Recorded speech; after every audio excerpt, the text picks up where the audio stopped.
এখন ওই গাড়ি ভরার সময় টিকিট কাটতে উঠে আমার গাড়ি বুঝছেন ঠিক করেছি ভালো লাগলে যাইব না লাগলে আজকে থেকে কেন বাড়ায় নেবেন? ঈদের দিন ঈদের আগের দিন নেই, ঈদের পরের দিন নেই, তাহলে এখন কেন নেবেন? আপনি কেন কথা বলতেছেন? আমি ওনার সাথে কথা বলতেছি, আমি গাড়ির কন্ট্রাক্টরের সাথে কথা বলতেছি। না এলে নাই, আপনি কেন নিবেন?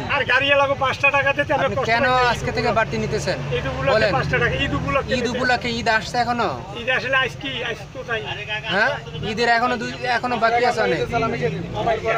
আপনি কেন নিচ্ছেন যাত্রীদের কাছ থেকে বলেন?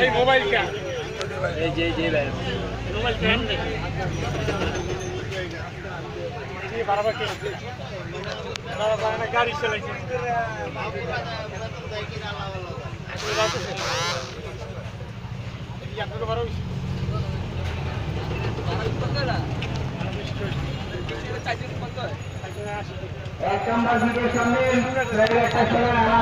দেখেন গাড়ির ভিতরে কিভাবে তারা ভাড়া বাড়তি করে নিচ্ছে, অথচ ঈদের বাকি এখন অনেক দিন।